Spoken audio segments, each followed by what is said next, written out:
Hi everybody, this is a treatment for aphasia. I'm only going to go about 30 minutes because it's a lot to listen to. And then I'm going to make another recording. This treatment piece is for the next 2 weeks. So let's talk about treatment for aphasia.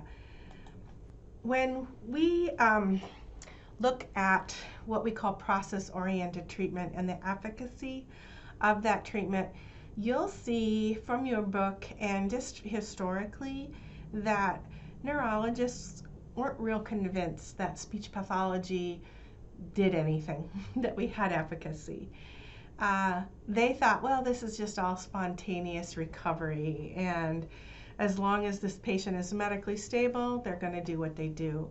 However, because we are a field that is interested in evidence-based practice, many studies were done in the 60s, 70s, and 80s, and they still continue. And the results of these studies found that when we target the process that has been impaired, and I'm talking about a process such as the process of auditory comprehension, the process of verbal fluency, the process of narrative production, or the process of comprehension of a paragraph that you've read.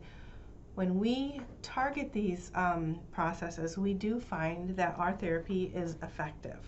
Or there's some conditions on that effectiveness, and one of the conditions is that therapy is provided by somebody who's trained, that we pull out those patients that have global aphasia. Global aphasia is its own little animal, and we'll talk about that.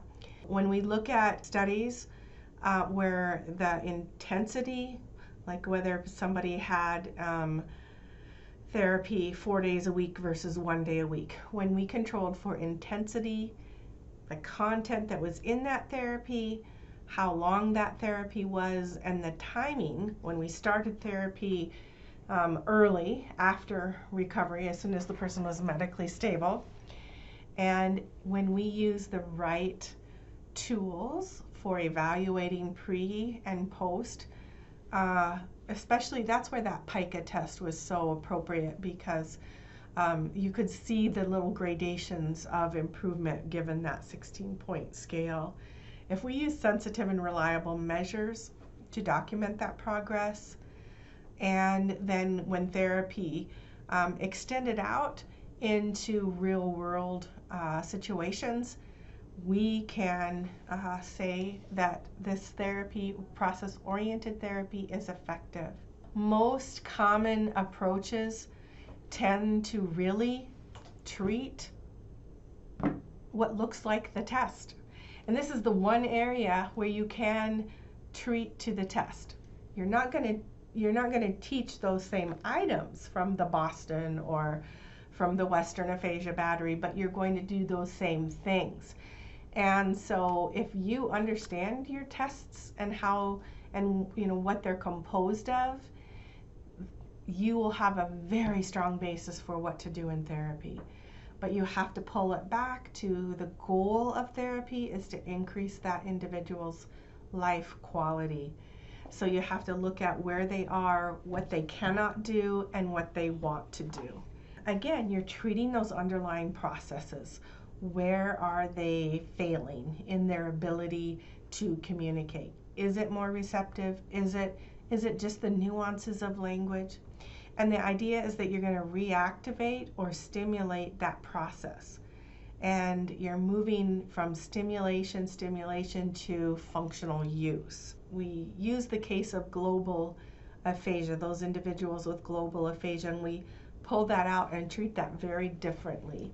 And just to review, somebody with global aphasia has severe impairment in all modalities: reading, writing, speech production, understanding language.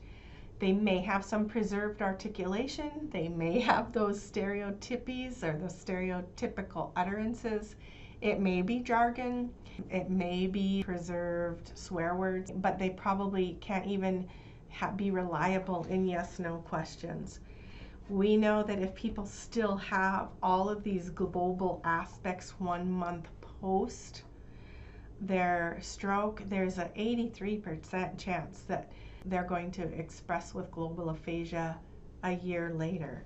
Remember when we watched Leo, I was very worried when I first saw him because he very much was global, but he made nice changes within that first month of therapy. And the second month of therapy, he made even more changes, and he had some real functional skills.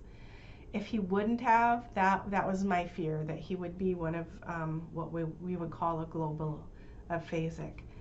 So this is what it would look like if somebody with global aphasia took the PICA test. Now remember what the PICA does. This gives us gradations of correctness, whereas 16 is the answer is immediate and accurate and very complete. So this is what the performance profile would look like. The other thing I need to tell you is this: the subtests are arranged from left to right in approximate order of difficulty. These are easier tests, these are harder subtests. And anything that is 5 or below is basically inaccurate and unintelligible. So in the 10 most difficult subtests, a person with aphasia would have inaccurate results. In the next 5, so we go 1, 2, 3, 4, 5, 6, 7, 8, 9, 10. In the next 5 subtests, they're the next less difficult. The patient is somewhat accurate, but they needed a lot of prompting and they were delayed. And they're on the 3 easiest subtests. So these would be like pointing to objects by name, matching pictures to objects, and matching identical objects. So that's how somebody with global aphasia would perform on the PICA test. So how would we support these individuals? We would want to give them an ability to have consistent, reliable yes-no answers with some structure. And so we'll talk, and we'll have some group discussions next time, and I really want you to think about how would that look. We would want an individual to provide some simple functional gestures, and we would want them so that they could just communicate a small set of intentions, maybe even just things like, maybe even using a picture board where they point to the toilet, where they point to a cup, where they point to food, or where they point to a picture that shows they're having discomfort. We might help them to comprehend, just simple, easy commands. If possible, maybe writing simple functional words or even symbols, or drawing a simple message. So again, as we talk about how we treat individuals with aphasia, you really want to put the people with global aphasia aside in that special category. These are the items you want to target. Hildred Schuel had what we called the stimulation approach. So remember how we said there are certain processes that an individual may have difficulty with? In the Schuel stimulation approach, you are going to target those processes by stimulating it over and over and over again.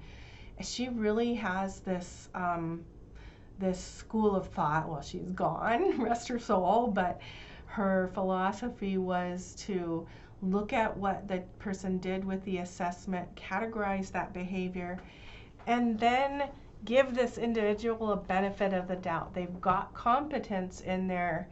They've simply lost their route to competence. And so we have to find a way for their performance to match that competence. So the Schuel stimulation approach assumes competence, and they assume that that system has reduced efficiency. So our job is to increase efficiency and let that competence shine. So she thinks about the modality and the elements and the severity. So if you're thinking about modality, it's going to be expressive, receptive, reading and writing, or in my chart, it's writing and reading. And then the elements of semantic, syntactic, and then kind of that word finding piece. So individuals will come along the lines of a skill set or a severity within those modalities, and then we think about the little pieces that we can include to help them be more competent, and we want to decrease the severity of their situation.